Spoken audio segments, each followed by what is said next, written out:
Hello dear student, my name is Vicky Kumar Bahadur और आप सबका स्वागत है आपके अपनी YouTube channel Rahul commerce academy में। आज मैं आप लोगों को क्लास 12 का जो आप लोगों का बिजनेस स्टडी का जो एग्जाम 5 अप्रैल को होने वाला है, उस 5 अप्रैल के लिए मैं आप लोगों को टॉप 100 एमसीक्यूज बताने वाला हूं। ये एमसीक्यूज पूरे बुक के एमसीक्यूज को है और बिलीव मी, अगर आप इन एमसीक्यूज को अच्छे से पढ़ते हो, अच्छे से करते हो तो अनडाउटेडली एग्जाम में आप लोगों का एकदम शानदार तरीके से प्रिपरेशन होगा। क्योंकि ये जो 40 क्वेश्चन एग्जाम में पूछे जाएंगे, इन 40 प्रिपरेशन के लिए मैं आप लोगों को 100 मार्क्स का 2 टेस्ट सीरीज लेकर के आऊंगा। ये पहला टेस्ट सीरीज है, इसके बाद 100 मार्क्स का एक और एमसीक्यू का सीरीज आएगा। अगर आप उन दोनों एमसीक्यूज को अच्छे से करते हो तो मैं गारंटी लेता हूं कि 40 का 40 क्वेश्चन जो है आपका इन्हीं एमसीक्यू से लड़ेगा। जी हां, 40 में से एक भी क्वेश्चन इन एमसीक्यू के बाहर से नहीं पूछेगा। अगर आपने अब तक कुछ भी नहीं पढ़ा है, सपोज कर लो बीएसटी में आपको कुछ नहीं आता है, जीरो हो, एकदम अंडे हो, गोल हो, कुछ नहीं आता, कोई प्रॉब्लम नहीं है। मैं आप लोगों के लिए जो 2 सीरीज लेकर के आऊंगा 100 एमसीक्यूज को,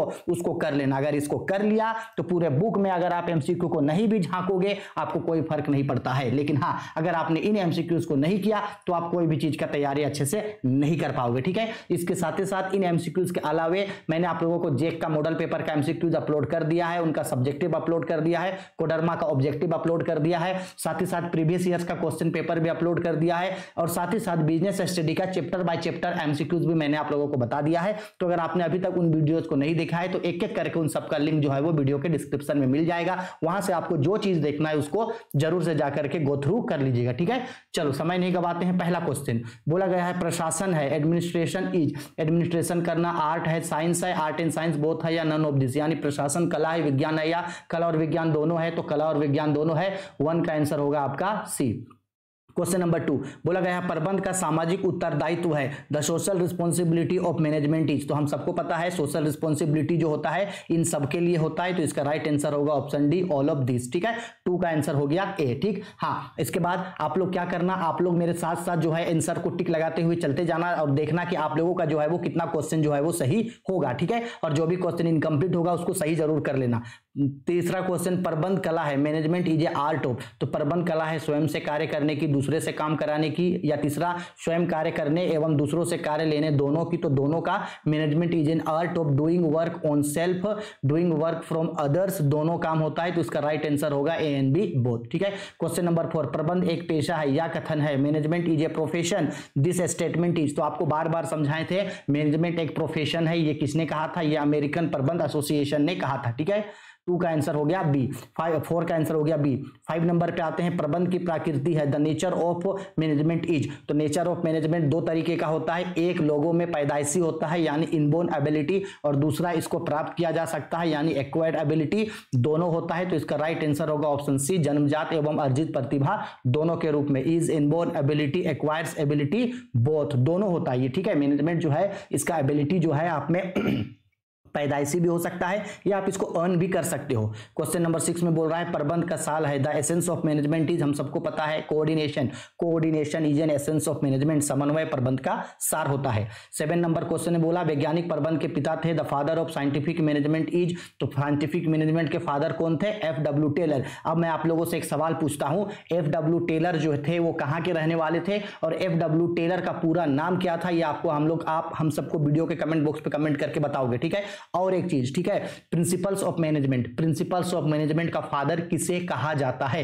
ये 2 क्वेश्चन का आंसर आप लोग कमेंट करके बताओगे। क्वेश्चन नंबर 8 में बोल रहा है मानसिक क्रांति मूल आधार है, mental revolutions is the essence of, तो मेंटल रिवोल्यूशन जरूरत होता है साइंटिफिक मैनेजमेंट में, मानसिक क्रांति मूल आधार होता है वैज्ञानिक प्रबंध में। 8 का आंसर हो गया आपका ए।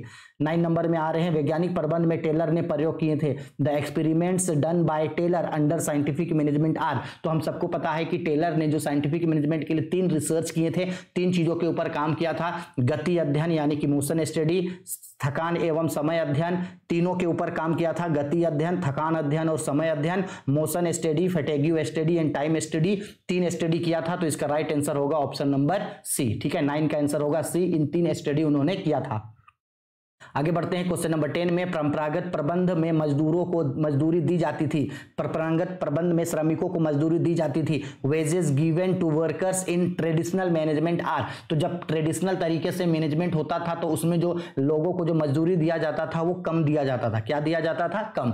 11 नंबर क्वेश्चन में, वैज्ञानिक प्रबंध में उत्पादन होता है, production in scientific management is. देखो बेस सिंपल है, अगर आप प्रोडक्शन करने के लिए साइंटिफिक तरीकों को यूज करते हो, यानी आप अगर प्रोडक्शन करने के लिए अगर आप मशीन्स को यूज करते हो तो जाहिर सी बात है मशीन से प्रोडक्शन करेंगे तो प्रोडक्शन ज्यादा होगा, यानी प्रोडक्शन अधिकतम होगा, मैक्सिमम होगा। क्या होगा? मैक्सिमम। साइंटिफिक मैनेजमेंट से प्रोडक्शन करोगे तो प्रोडक्शन मैक्सिमम होगा। 12 नंबर पे, नवीन आर्थिक नीति का मुख्य अंग है, main components of new economy policy is या आर। तो न्यू इकोनॉमी पॉलिसी ये कब बना था? ये बना था 1991 को, और जब न्यू इकोनॉमी पॉलिसी 1991 को बना था तो उस समय 3 चीजों के ऊपर डिस्कस किया गया था, लिबरलाइजेशन यानी उदारीकरण, ग्लोबलाइजेशन यानी वैश्वीकरण, प्राइवेटाइजेशन यानी कि निजीकरण। तो तीनों के ऊपर, तो इसका राइट आंसर होगा ऑप्शन डी। ठीक है, 1991 में लिबरलाइजेशन, 1991 पे न्यू इकोनॉमी पॉलिसी इंडिया का बना था और वहां इन 3 चीजों के ऊपर डिस्कस किया गया था। क्वेश्चन नंबर 3, नियोजन होता है, प्लानिंग इज। तो हमको पता है प्लानिंग शॉर्ट टर्म के लिए भी होता है, मिडिल टर्म के लिए भी होता है, लॉन्ग टर्म के लिए होता है, सभी के लिए। नियोजन सबके लिए होता है, अल्पकालीन, मध्यकालीन, दीर्घकालीन, सभी काल के लिए किया जाता है। क्वेश्चन नंबर 14, नियोजन भविष्य को पकड़ने के लिए बनाया गया पिंजड़ा है, या कथन है a plan is a trap to capture the future, this statement of. तो हम बताए थे फ्यूचर को पकड़ने के लिए बनाया गया पिंजड़ा है, और फ्यूचर से कौन आएगा? एलियन आएगा। तो एलियन से याद रहेगा एलेन। ठीक है, एलियन से क्या याद रहेगा? एलेन। ठीक है, question number 15, George R Terry के अनुसार नियोजन के प्रकार हैं, according to George R Terry the types of planning are. हम बताए थे, देखो जॉर्ज आर टेरी, कितना नाम है? 3 नाम है, तो यहाँ पे 3 वर्ड है, तो 3 वर्ड पे एक वर्ड को प्लस कर देना, तो ये कितना हो जाएगा? 4। ठीक है, तो जॉर्ज आर टेरी के रिगार्डिंग कितना है? 4। अच्छा, कुंटज एंड ओ डोनेल के रिगार्डिंग कितना है? तो देखो कुंटज एंड ओ डोनेल, तो कुंटज एंड ओ डोनेल 4 वर्ड है, तो 4 में एक वर्ड प्लस करते 5, तो कुंटज एंड ओडेनोल के रिगार्डिंग 5 फंक्शन होता है। ठीक है, एक छोटा सा ट्रिक है याद करने का, बताए थे। तो जॉर्ज आर टेरी के रिगार्डिंग प्लानिंग कितने टाइप्स के होते हैं? 4 टाइप्स के। क्वेश्चन नंबर 6 बोला गया नियोजन सभी प्रबंधकीय क्रियाओं का for all the managerial activity planning is. तो देखो प्लानिंग जो होता है वो हर मैनेजरिकल एक्टिविटी का स्टार्टिंग भी होता है और एंड भी होता है, क्योंकि प्लानिंग अच्छा होगा तो ऑर्गेनाइजेशन चलेगा, प्लानिंग अच्छा नहीं होगा तो वही जगह जो है ऑर्गेनाइजेशन जो है वो पूरा जो है वो बैकवर्ड में चला जाएगा। तो जो प्लानिंग होता है वो प्रारंभ भी है अंत भी है, दोनों है, तो इसका राइट आंसर होगा ऑप्शन सी, प्रारंभ तथा अंत दोनों, बिगिनिंग एंड एंड बोथ। ठीक है, 17 नंबर क्वेश्चन, एक अच्छी नियोजन होती है, एक गुड प्लान इज। तो एक गुड प्लान जो होता है वो फ्लेक्सिबल होना चाहिए, एक अच्छा नियोजन जो होता है वो लोचपूर्ण होना चाहिए ताकि समय समय पे उन पे बदलाव किया जा सके। 18 नंबर, संगठन प्रक्रिया में निहित है ऑर्गेनाइजेशन प्रोसेस इन्वॉल्व। तो एक ऑर्गेनाइजेशन का जो प्रोसेस होता है उसमें ये सभी चीज आता है, यानी ऑर्गेनाइजेशन करते समय ग्रुपिंग ऑफ आइडेंटिकल वर्क होता है, डिवीजन ऑफ वर्क होता है, assigning work to appropriate persons. तो ये सभी काम जो होता है आपका एक संगठन में होता है। समापन कार्य का सामूहिकरण होता है, कार्यों को लोगों के बीच बांटा जाता है और उपयुक्त व्यक्तियों को काम सौंपा जाता है। ठीक है, 19 number question, dot dot dot में अनुशासन नहीं होता, there is no discipline in. तो हम सबको पता है कि जो इनफॉर्मल ऑर्गेनाइजेशन होता है यानी अनौपचारिक संगठन जो होता है उसमें अनुशासन यानी डिसिप्लिन नहीं होता, there are no discipline in informal organisation. अनौपचारिक संगठन में अनुशासन नहीं होता।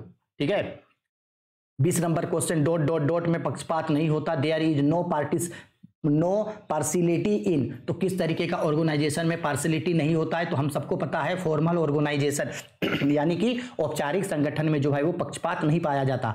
21 नंबर में बोल रहा है कर्मचारियों की स्वेच्छा पर निर्भर करता है, dot dot depends on the sweet will of employee. कौन सा चीज है जो एम्प्लॉय पे डिपेंड करता है? एम्प्लॉय चाहे तो उसको चलाए या एम्प्लॉय चाहे तो बंद करे। तो इनफॉर्मल ऑर्गेनाइजेशन यानी अनौपचारिक संगठन ऐसा संगठन होता है जो औपचारिक जो कर्मचारियों की इच्छा पे डिपेंड करता है। अच्छा, एक और भी क्वेश्चन पूछा जा सकता है कि किस संगठन में सबसे ज्यादा रूमर्स, सबसे ज्यादा अफवाह पाया जाता है? तो अफवाह भी इनफॉर्मल ऑर्गेनाइजेशन में पाया जाता है। 22 नंबर, अनौपचारिक संगठन की दशा में अधिकार होते हैं, in case of information informal organisation authority are. तो एक इनफॉर्मेशन ऑर्गेनाइजेशन में अथॉरिटी ना तो डिसेंट्रलाइज होता है, ना सेंट्रलाइज होता है, ना इक्वल डिस्ट्रीब्यूशन होता है, कुछ नहीं होता है। ठीक है, वहां पे जो अथॉरिटी होता है उसको आइडेंटिफाई ही नहीं किया जाता है, उसको जो है वो अनाउंसमेंट ही नहीं किया जाता है। ठीक है, तो आंसर होगा डी, इनमें से कोई नहीं, none of this. 23 number dot dot dot संगठन की स्वतः निर्मित होता है, dot dot dot organisations is formed automatically. कौन सा ऑर्गेनाइजेशन है जो ऑटोमेटिक अपने आप बन जाता है? तो इनफॉर्मल ऑर्गेनाइजेशन यानी अनौपचारिक संगठन है जो अपने आप ही बन जाता है और सबसे जल्दी खत्म भी हो जाता है। 24 नंबर पे बोल रहा है नियुक्तिकरण पर व्यय किया गया धन है, money spent on staffing is. तो हम सबको पता है कि स्टाफिंग करने में जो भी पैसा खर्चा किया जाता है वो एक तरीके का इन्वेस्टमेंट होता है यानी कि विनियोग है, ठीक है। यानी कि स्टाफिंग में जो भी पैसा खर्चा होगा इस money spent on staffing is called investment. नियुक्तिकरण पर किया गया धन विनियोजन कहलाता है। चलो 25 नंबर क्वेश्चन, नियुक्तिकरण उत्तरदायी होता है, स्टाफिंग इज रिस्पॉन्सिबिलिटी ऑफ। देखो सिंपल सा बात है, अगर एक हमको पता है कि एक ऑर्गेनाइजेशन में जो है वो 3 लेवल्स होते हैं, टॉप लेवल, मिडिल लेवल और लोअर लेवल, तो इन तीनों ही लेवल पे जब भी आप लोगों को जरूरत पड़ेगा तो आप जो है वो स्टाफिंग करोगे। बट स्टाफिंग करने का जो जिम्मा होता है वो हमेशा मिलता है आपको टॉप लेवल को, टॉप लेवल मैनेजमेंट को जो है वो स्टाफिंग करने का जिम्मा मिलता है। एक मिनट को गलत बोल रहे। मान लो ये 3 लेवल्स है मैनेजमेंट का, कितने लेवल से? 3 लेवल से। तो ये टॉप लेवल में भी अगर मान लो स्टाफिंग करना है तो यहां भी करना पड़ेगा, मिडिल लेवल में भी करना पड़ेगा, लोअर लेवल में भी करना पड़ेगा, यानी तीनों ही लेवल पे जो है स्टाफिंग करने का जरूरत होता है। तो इसका राइट आंसर होगा ऑल ऑफ दिस, इनमें से सभी। टॉप लेवल भी हो, लोअर भी होगा, मिडिल भी होगा और टॉप भी होगा।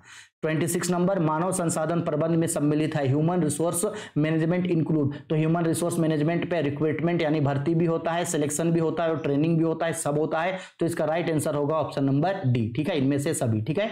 आया समझ में। क्वेश्चन नंबर 27 में आते हैं, नियुक्तिकरण है, स्टाफिंग इज। तो देखो स्टाफिंग जो है एक ऐसा काम होता है जिसके रिगार्डिंग जो है यानी इसका बेसिकली आंसर होगा ऑल ऑफ दिस। क्यों? देखो नियुक्तिकरण संगठन का भाग है, कर्मचारी का प्रबंध का कार्य करता है, प्रबंध का कार्य है, तो वही बोल रहा है staffing is part of organisation, functions of personnel management, functions of management, तो सब ये सब करता है, ठीक है। क्वेश्चन नंबर 28, निर्देशन के प्रमुख तत्व हैं, main elements of directions are. तो हम सबको पता है जो एक डायरेक्शन होता है, डायरेक्शंस का 3 एलिमेंट, डायरेक्शन का कितने एलिमेंट्स होते हैं? डायरेक्शंस के 4 एलिमेंट होते हैं। एक जैसे आपका होता है, आपका लीडरशिप होता है, क्या होता है आपका जी? लीडरशिप होता है, यानी कि नेतृत्व होता है। लीडरशिप के बाद जैसे आपका मोटिवेशन होता है, ठीक है, मोटिवेशन के बाद आपका कम्युनिकेशन होता है, क्या होता है?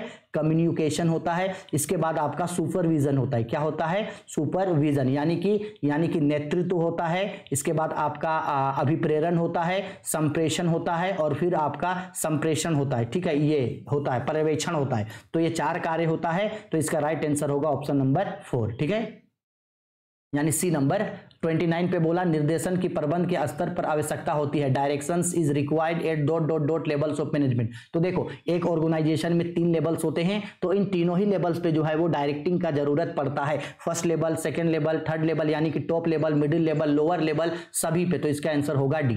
30 नंबर में बोला निर्देशन कर्मचारियों से संबंधित है, direction is related to employees. तो देखो जी डायरेक्शन करने का जो काम होता है वो किस एम्प्लॉय के द्वारा किया जाता है? तो 30 का राइट आंसर होगा ऑप्शन नंबर डी। सभी जगह के एम्प्लॉय लोगों को जो है वो डायरेक्टिंग किया जाता है, डायरेक्टिंग किया जाता है सभी एम्प्लॉय को, ठीक है, डी नंबर। आगे बढ़ते हैं क्वेश्चन नंबर 31 पे, निर्देशन के तत्व हैं एलिमेंट या एलिमेंट्स ऑफ मैनेजमेंट्स आर। तो हम अभी बताए थे एक जो एलिमेंट्स है किसका? मैनेजमेंट का। तो देखो मैनेजमेंट बोला, यहाँ ये नहीं बोल रहा है आपको, यहाँ ये नहीं आपको बोल रहा है डायरेक्टिंग, यहाँ ये नहीं बोला है कि डायरेक्टिंग का क्या एलिमेंट्स है। अगर डायरेक्टिंग का एलिमेंट्स बोलता तो ये सब होता, लेकिन डायरेक्टिंग नहीं बोल रहा है, मैनेजमेंट। तो मैनेजमेंट का एलिमेंट्स है आपका मोटिवेशन, ठीक है। 32 नंबर पे बोल रहा है निर्देशन प्रबंध का डॉट डॉट डॉट पहलू नहीं है, direction is not dot dot dot aspects of management. तो याद रखना इंटरपर्सनल डायरेक्शन करना जो है वो इंटरपर्सनल एस्पेक्ट नहीं है मैनेजमेंट का, अंतर व्यक्तिगत नहीं होता है, इंटरपर्सनल नहीं होता। 33 नंबर पर्यवेक्षण यानी सुपरविजन इज। तो सुपरविजन करना जो है वो जरूरी है, पर्यवेक्षण करना जरूरी है ताकि कार्यों के ऊपर निगरानी रखा जा सके।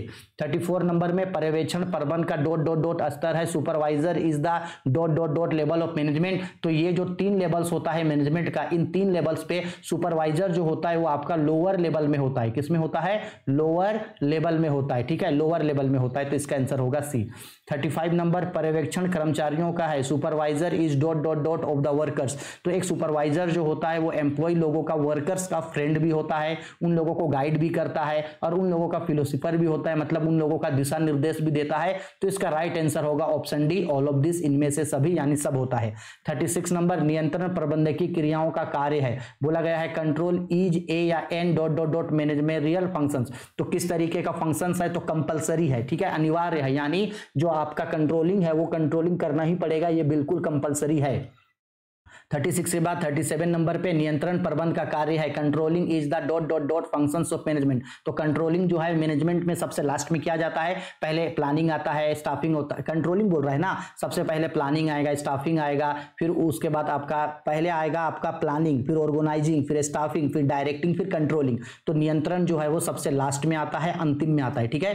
38 नंबर प्रभावी नियंत्रण है, इफेक्टिव कंट्रोलिंग इज। तो एक इफेक्टिव कंट्रोलिंग जो होता है वो डायनेमिक होना चाहिए, क्या होना चाहिए, डायनेमिक, यानी एक भावी नियंत्रण जो होता है वो गत्यात्मक होना चाहिए, यानी वो कंटिन्यूअसली जो है वो चलते रहने वाला होना चाहिए। 39 नंबर पे बोला वित्तीय प्रबंध का मुख्य कार्य है, मेन फंक्शंस या functions of financial management are. ये जैक का मॉडल पेपर में भी है, कोडल्मा का भी मॉडल पेपर में है, इसका आंसर होगा डी। 40 नंबर पे बोला वित्तीय प्रबंध की आधुनिक विचारधारा है, modern aspects of financial management is. तो मॉडर्न एस्पेक्ट ये सब है, प्रक्रिया भी हम आप लोगों को बताए हैं, तो इसका आंसर होगा सी, ए एन बी दोनों। ये दोनों काम होता है कि फंड को कलेक्ट भी करो और फंड को एलोकेटन भी करो, यानी यूटिलाइज भी करो। एक 41 नंबर पे बोल रहा है वित्तीय प्रबंध निर्णय लेते हैं, financial management takes decision as. तो सबका डिसीजन लेता है ये, फाइनेंस का भी लेता है, इन्वेस्टमेंट का भी लेता है, डिविडेंड का भी लेता है। तो इनमें से सभी, ये जो अभी हम कंटिन्यूसली आपको कंटिन्यू ये जो तीनों क्वेश्चन बताएं, ये तीनों क्वेश्चन जेक का मॉडल पेपर में भी मिलेगा और कोडरमा के भी मॉडल पेपर में मिलेगा, ठीक है। इसीलिए हम आपको बोल रहे हैं कि जो भी क्वेश्चन आपको समझा रहे हैं उन सबको अच्छा से करना। 42 नंबर पे वित्तीय प्रबंध है, financial management is art and science both, दोनों होता है।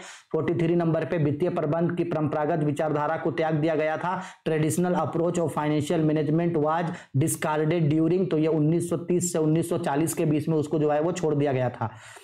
44 नंबर सुदृढ़ वित्तीय नियोजन की विशेषता है, characteristic of sound financial planning is. तो एक जो मतलब फाइनेंशियल प्लानिंग होता है उसमें ये सब चीज होना चाहिए, वो सिंप्लिसिटी होना चाहिए, उसमें लिक्विडिटी होना चाहिए, इकोनॉमिकली सही होना चाहिए। तो राइट आंसर है ऑप्शन नंबर डी, ठीक है।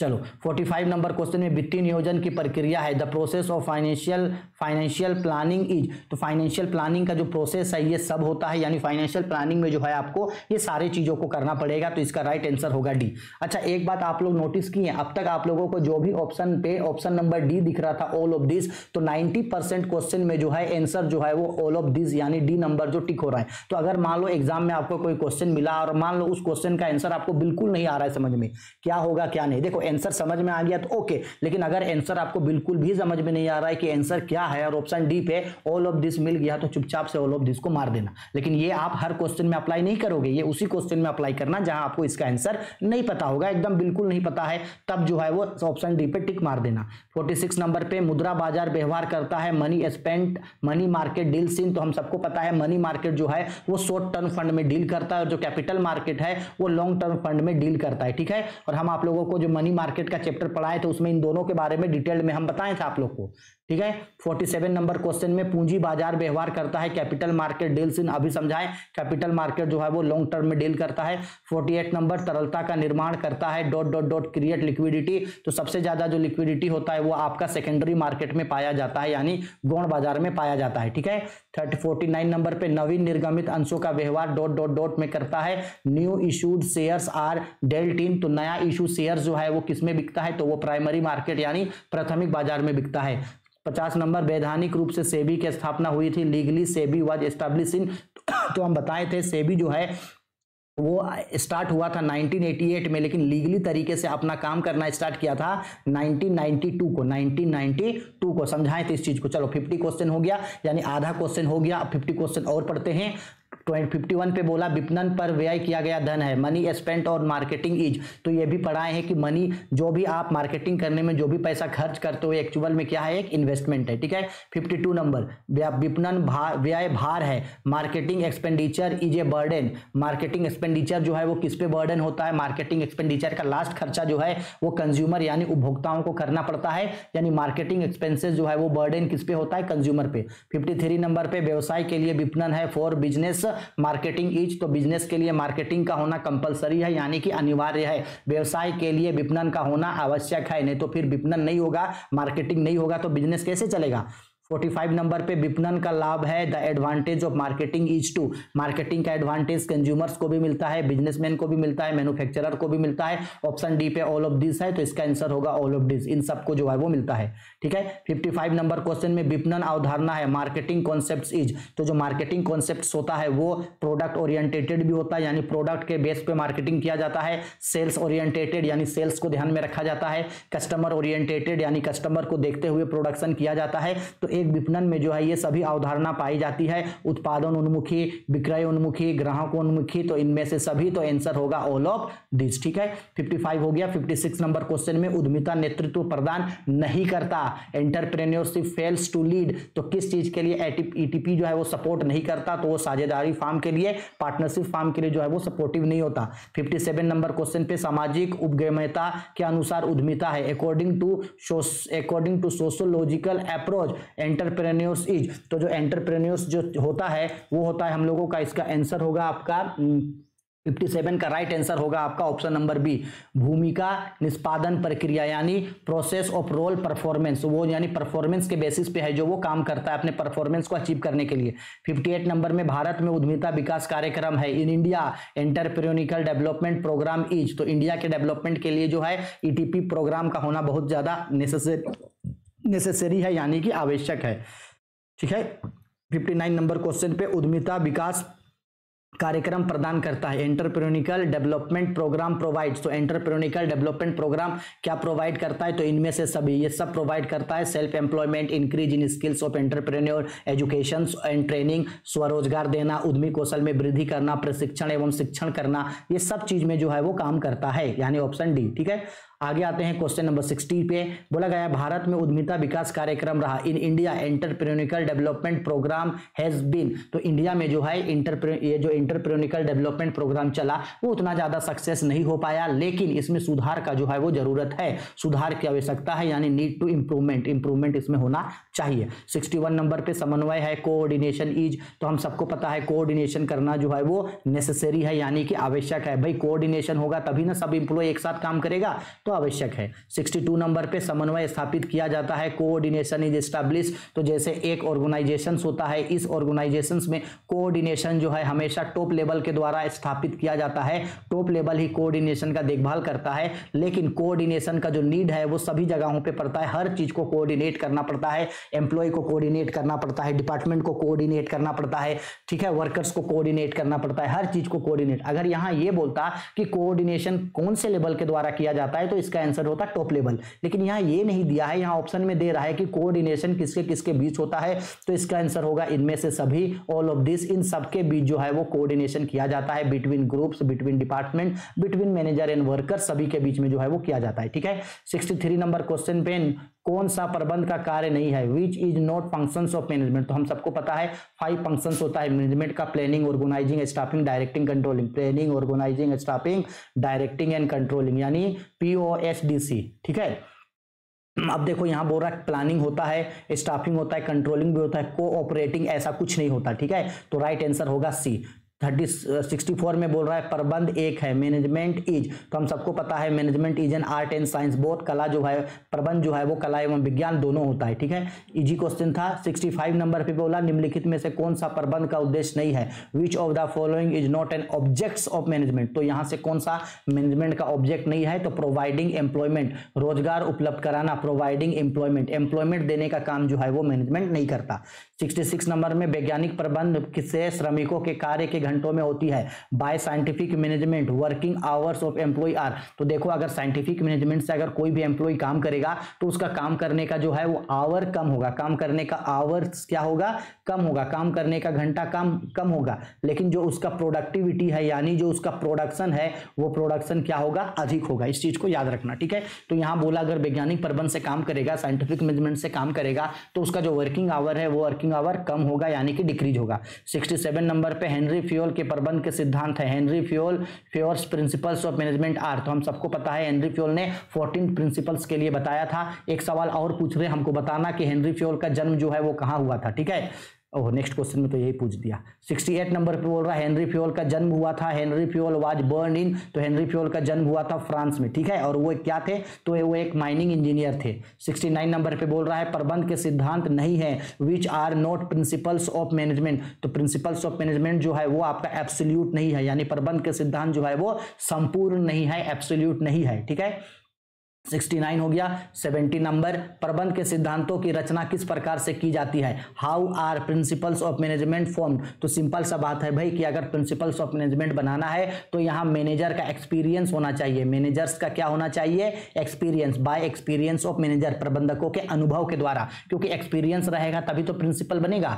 71 नंबर पे बोल रहा है प्रबंध में निम्न में से कौन सा प्रबंध के सिद्धांत का महत्व नहीं है, विच of the following is not the importance of principles of management, तो कौन सा यहां से प्रिंसिपल्स का जो है वो इंपॉर्टेंस नहीं है, तो एक्चुअल में देखा जाए तो ये सभी जो है इसका इंपॉर्टेंस है, तो इसका राइट आंसर होगा इनमें से कोई नहीं, ऑल ऑफ दिस, ठीक है। अगर इनमें से कोई नहीं यानी नन ऑफ दिस, ठीक है। 72 नंबर पे हेनरी फ्योल थे एक, हेनरी फ्योल वाज, तो हम सबको पता है हेनरी फ्योल एक खनन इंजीनियर यानी एक माइनिंग इंजीनियर जो वो थे, हेनरी फ्योल माइनिंग इंजीनियर थे, ठीक है। 73 नंबर पे निम्नलिखित में से कौन सा व्यावसायिक वातावरण का लक्षण नहीं है, विच of the following does not characteristic of business environment, तो यहां से कौन जो है बिजनेस इन्वायरमेंट का पार्ट नहीं है, तो ये जो कर्मचारी एम्प्लॉयज जो है ये बिजनेस इन्वायरमेंट का पार्ट नहीं है, बाकी सब जो है वो बिजनेस इन्वायरमेंट का पार्ट होता है, ठीक है। 79 नंबर पे बोल रहा है, 74 पे बोल रहा है सामाजिक वातावरण का निम्नलिखित में से कौन सा उदाहरण है, विच of the following is an example of social environment, तो आओ देखते हैं यहां से कौन जो है वो सोशल इन्वायरमेंट का एक पार्ट है, तो सोशल इन्वायरमेंट यानी सोसाइटी, और सोसाइटी में परिवार रहता है, सोसाइटी में परिवार रहता है यानी फैमिली रहता है, तो राइट आंसर होगा इसका कंपोजिशन ऑफ फैमिली यानी परिवार की संरचना। 75 पे बोला नियोजन है, प्लानिंग इज, तो प्लानिंग जो होता है वो गोल ओरिएंटेटेड भी होता है, ऑब्जेक्टिव ओरिएंटेटेड भी होता है, मेंटल प्रोसेस भी होता है, तो इसका आंसर होगा इनमें से सभी, ऑल ऑफ दिस। नियोजन लक्ष्य अभिमुखी होता है, उद्देश्य अभिमुखी, मानसिक क्रांति भी होता है क्योंकि इसमें बहुत ज्यादा सोचने का जरूरत पड़ता है, तो आंसर होगा डी। 76 नंबर पे नियोजन प्रबंध का डॉट डॉट डॉट चरण है, the planning is the steps of management, तो हम बताए हैं प्लानिंग सबसे पहले किया जाता है, तो प्लानिंग जो है वो फर्स्ट स्टेप है, यानी नियोजन जो है वो प्रथम चरण है। 77 पे बोल रहा है बड़े आकार वाले उपकरण में भरार्पण होता है, इन्हें large sized entrepreneur delegation is, तो डेलीगेशन करना जो है वो नेसेसरी है, ठीक है, आवश्यक है, यानी बड़े एंटरप्राइजेस में जो है वो डेलीगेशन करना पड़ेगा यानी नेसेसरी है वो। 78 नंबर पे बोल रहा है प्रभावशालीता अधिकार हस्तांतरण के लिए उत्तरदायित्व के साथ साथ होना आवश्यक है, for delegation to be effective it's essential that responsibility is accompanied with necessary, यानी बोला गया है कि डेलीगेशन अगर करना है तो रिस्पॉन्सिबिलिटी के साथ साथ आपको अथॉरिटी देना पड़ेगा यानी अधिकार भी देना पड़ेगा।